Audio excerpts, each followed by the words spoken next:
Dear students of class 10, আমরা আগে আবার রানওয়ে কাইটের ইউনিট 1 এবং ইউনিট 2 পড়েছিলাম। এবারে আমরা ইউনিট 3 শুরু করছি।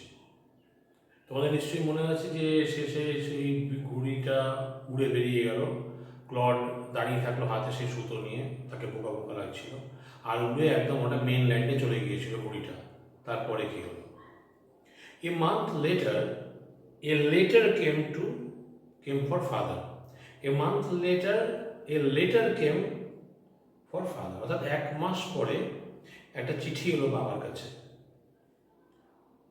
After he finished reading it, his eyes looked as if he had been crying. তার এটা পড়া শেষ হলে পরে তার চোখগুলো দেখে মনে হলো যেন তিনি কাঁদছিলেন।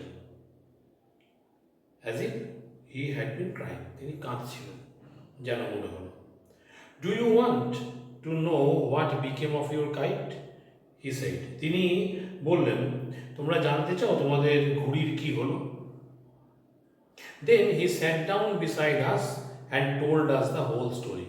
তারপর তিনি আমাদের পাশে বসলেন এবং আমাদেরকে পুরো গল্পটা বললেন। কি সেই গল্প? Father had a brother and a sister. বাবার এক ভাই এবং এক বোন ছিল। He had quarreled with his brother and left home. তিনি তার ভাইয়ের সাথে ঝগড়া করেছিলেন এবং তিনি বাড়ি ছেড়ে দিয়েছিলেন বা বাড়ি ছেড়ে চলে গিয়েছিলেন। Years afterwards, he felt sorry, and when he went back, he found his brother had died and he couldn't find his sister. অনেক বছর পর তিনি দুঃখিত অনুভব করেন বা তার দুঃখ হয়, এবং যখন তিনি আবার ফিরে যান তখন তিনি দেখেন যে তার ভাই ইতিমধ্যে মারা গেছে এবং তিনি তার বোনকে খুঁজে পান না।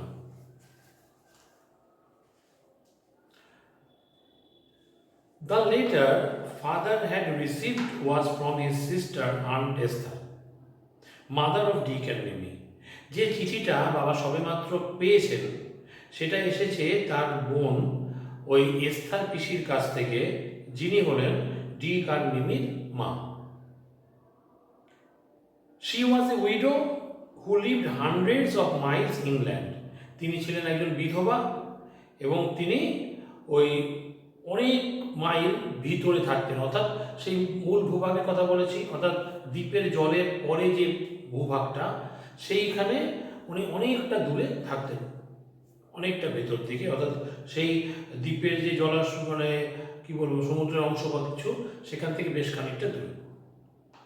তার মানে ওদের দ্বীপ, তারপরে যে জল চারদিকে জল মধ্যখানে স্থলকে দ্বীপ বলা হয়, অর্থাৎ জলের পরে যে ভূভাগটা শুরু হচ্ছে সেই ভূভাগের অনেকটা ভেতর দিকে এই এরা থাকতেন, অর্থাৎ এই তাদের পিসি এবং তাদের পিসির ছেলে মেয়ে।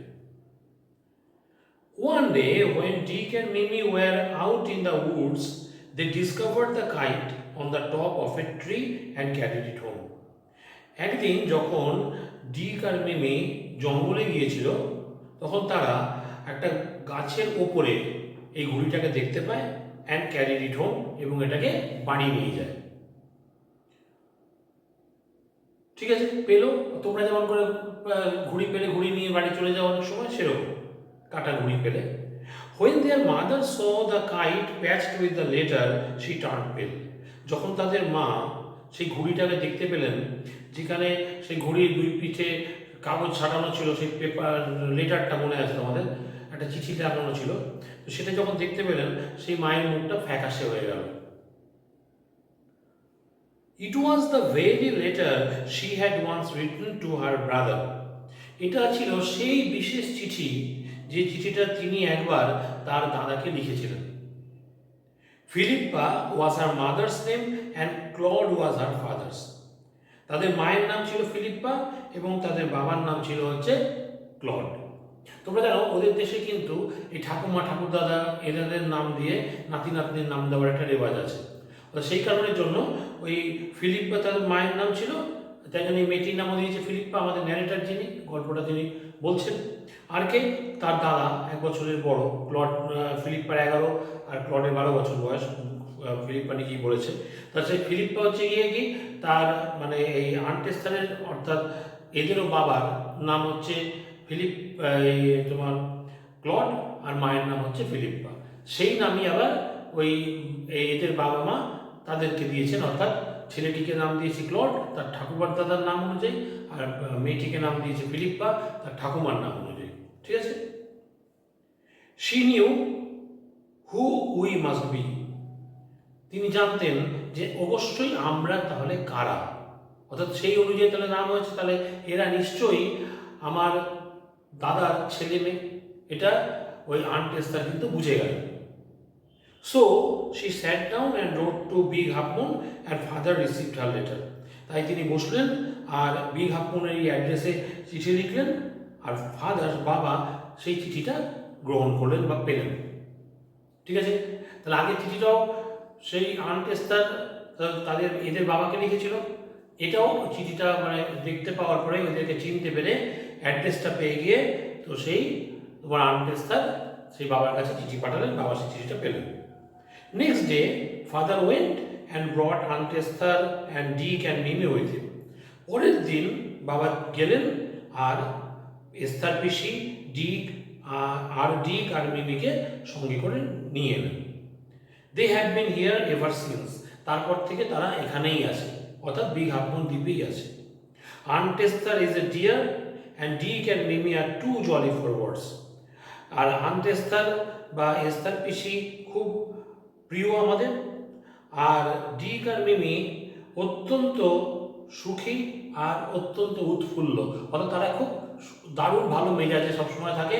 তারাও আমাদের কাছে অত্যন্ত প্রিয়। এতটাই প্রিয় যে কথায় মানে ভাষায় প্রকাশ করার মতো নয়, এতটাই তারা মানে খুশি থাকে আর এতটাই উৎফুল্ল থাকে বা সুখী থাকে, মানে ওদের সঙ্গে আমরাও খুব আনন্দে থাকি, এটাই বলতে চাইব। But the best of it all is that we have relations now. কিন্তু এই সব কিছুর মধ্যে সবচেয়ে ভালো যেটা হলো সেটা হলো এই যে এখন আমাদের আত্মীয় স্বজন রয়েছে। অর্থাৎ ওদের একটা দুঃখ ছিল, ওদের মধ্যে এখন আত্মীয় স্বজন নেই, এখন তাদের পিসি পিস্তত ভাই বোনরা তাদের সাথে থাকছে, তারা এই জন্য খুব খুশি। তাহলে আমাদের এটা পড়া কমপ্লিট হয়ে গেল। তোমরা পড়ে দেখো, আমার ওটা শোনো, সঙ্গে সঙ্গে আমারটা শুনতে থাকো, নিজেরা পড়তে থাকো। তাদের পড়ায় অসুবিধা আছে তারা দেখবে পড়ার ব্যাপারটা অনেকটা সরগড় হয়ে যাবে। কোথাও অসুবিধা হলে জানাবে। আজ তাহলে